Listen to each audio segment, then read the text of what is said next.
आज हम भारत की जलवायु की जटिल और काफी आकर्षक दुनिया में उतर रहे हैं। ये रोज के मौसम से कहीं ज्यादा है। ये दशकों के पैटर्न की कहानी है, उनको चलाने वाली ताकतें और हमारे जीवन पे उनका क्या असर होता है, वो सब। बिल्कुल। हमारी ये चर्चा climatesofIndia.pdf से निकाले गए कुछ अहम नुक्तों पर आधारित है जी। अगले कुछ मिनटों में हमारा लक्ष्य है भारत की जलवायु की विविधता, इसके पीछे के मुख्य कारक और खासकर मॉनसून, उसके गहरे महत्व को समझना। बिल्कुल सही कहा। देखिए, मौसम यानी वेदर वो तो क्षणिक है। अभी धूप है, घंटे भर में शायद बारिश हो जाए। हाँ। लेकिन जलवायु, क्लाइमेट जो है, वो किसी जगह का कई दशकों का एक लंबे समय का औसत मौसम पैटर्न है। अच्छा। और भारत की जलवायु विविधता वो तो वाकई असाधारण है। स्रोत भी इस पर काफी जोर देता है। हाँ, ये विविधता तो कमाल की है।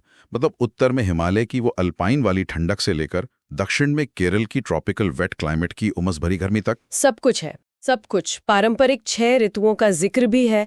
वसंत, ग्रीष्म, वर्षा, शरद, हेमंत, शिशिर पीडीएफ में भी है, जो दिखाता है कि मौसम हमारी जिंदगी में कैसे रचा बसा है, त्योहारों में, हर चीज में। सही बात है। लेकिन इस विविधता के पीछे मुख्य वैज्ञानिक कारण क्या है? स्रोत क्या कहता है इस बारे में? हाँ, तो देखिए, स्रोत मुख्य रूप से 3-4 कारकों को रेखांकित करता है।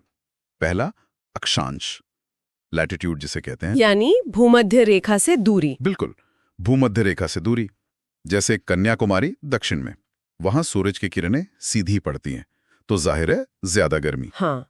जबकि उत्तर में जाएं श्रीनगर की तरफ, तो किरणें तिरछी होती हैं, तो ठंडक। ठीक है। दूसरा बड़ा कारण है ऊंचाई, एल्टीट्यूड। अच्छा। जैसे जैसे हम ऊंचाई पर जाते हैं, हवा पतली और ठंडी होती जाती है। हाँ, ये तो अनुभव किया है। स्रोत एक दिलचस्प तुलना भी देता है कि कैसे लगभग एक ही अक्षांश पर होने के बावजूद मैदानी पटना की तुलना में पहाड़ी दार्जिलिंग कहीं ज्यादा ठंडा रहता है, को मॉडरेट करता है। ना बहुत ज्यादा गर्म, ना बहुत ज्यादा ठंडा होने देता है। इसलिए मुंबई का तापमान साल भर लगभग एक जैसा रहता है नागपुर की तुलना में। हाँ, नागपुर जो अंदरूनी इलाका है। जी, जो अंदरूनी है, वहां तापमान का उतार चढ़ाव ज्यादा होता है। ये भौगोलिक कारक तो ठीक है, मंच तैयार करते हैं, पर भारत की जलवायु का असली ड्रामा वो तो मॉनसून के साथ शुरू होता है ना? अरे बिल्कुल, मॉनसून तो भारत की जान है। अरबी शब्द मौसम से निकला है, मतलब मौसम, पर ये सिर्फ हवाओं का उलटफेर तो नहीं है। स्रोत जरूर इसकी जटिलता और असर पे रोशनी डालता होगा। हाँ, बिल्कुल। स्रोत मॉनसून को सिर्फ बारिश नहीं बल्कि एक तरह का आर्थिक इंजन कहता है। आर्थिक इंजन? अच्छा। होता यह है कि गर्मी में जमीन समुद्र से ज्यादा तेजी से गर्म होती है, तो जमीन पर कम दबाव का क्षेत्र बन जाता है, और समुद्र से नमी वाली हवाएं, दक्षिण पश्चिम मॉनसून हवाएं, वो जमीन की ओर खींची चली आती हैं और यही बारिश लाती हैं। भारी बारिश। मेघालय का मौसम वो इसी वजह से दुनिया की सबसे नम जगहों में से एक है। हाँ, सुना है। अच्छा, वो आर्थिक पहलू वाली बात, उस पर स्रोत कुछ और खास बताता है? जी, स्रोत एक अहम बात ये बताता है कि जहां मॉनसून की विफलता बड़े कृषि क्षेत्रों को प्रभावित करती है, वो तो है ही, लेकिन इसका सबसे तुरंत और सीधा असर छोटे पैमाने के मछुआरों और स्थानीय कारीगरों पर पड़ता है। ओहो, अच्छा। हाँ, जिनकी रोजमर्रा की कमाई सीधे तौर पर वहां के तालाबों, नदियों और लोकल डिमांड पर निर्भर करती है। ये तो सोचने वाली बात है। बिल्कुल। और हाँ, मेघ मल्हार जैसे रागों का जिक्र भी है, जो दिखाता है कि संस्कृति पर इसका कितना गहरा असर है।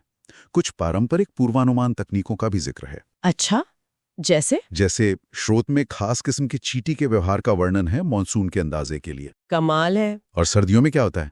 हवा उलट जाती है। बिल्कुल उलट जाती है। जमीन ठंडी हो जाती है, तो दबाव ज्यादा होता है, तो हवा जमीन से समुद्र की ओर बहती है। यह है उत्तर पूर्व मॉनसून। ठीक है। ये ज्यादातर सूखी होती है, लेकिन बंगाल की खाड़ी से थोड़ी नमी लेकर तमिलनाडु और आंध्र प्रदेश के कुछ हिस्सों में बारिश करती है। इसे रिट्रीटिंग मॉनसून भी कहते हैं। समझ गए। अच्छा, जलवायु सिर्फ औसत पैटर्न तो नहीं है, इसमें वो चरम घटनाएं भी शामिल है, साइक्लोन, बाढ़। हाँ। स्रोत इन आपदाओं और बदलते पैटर्न पर क्या कहता है? जी, स्रोत चक्रवात, बाढ़, भूस्खलन जैसी घटनाओं पर ध्यान दिलाता है। चक्रवात खासकर जो बंगाल की खाड़ी में बनते हैं, वो पूर्वी तट के लिए बड़ा खतरा है।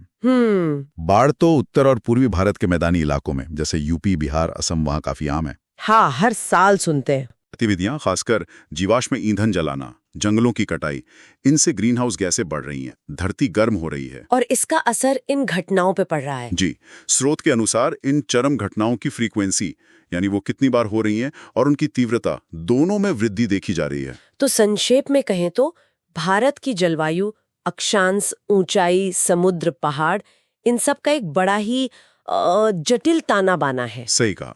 लेकिन मॉनसून इसकी धड़कन है, जो अर्थव्यवस्था, संस्कृति, हमारे पूरे जीवन को गहराई से प्रभावित करता है। बिल्कुल सही। और ये सब हमें याद दिलाता है कि जलवायु कोई स्थिर चीज नहीं है, ये बदल रही है और इसके प्रभाव वो भी गहरे हो रहे हैं। यहीं पर एक विचारणीय प्रश्न उठता है, जिसे स्रोत भी इशारों में छूता है। ये देखते हुए कि हमारी पारंपरिक जीवन शैली मौसमी लय के साथ कितनी गहराई से जुड़ी हुई थी, आज के ये बदलते मौसम और जलवायु परिवर्तन की जो चुनौतियां बढ़ रही हैं, उनका सामना करने के लिए हम अतीत के उस ज्ञान और अनुकूलन क्षमता से क्या सीख सकते हैं।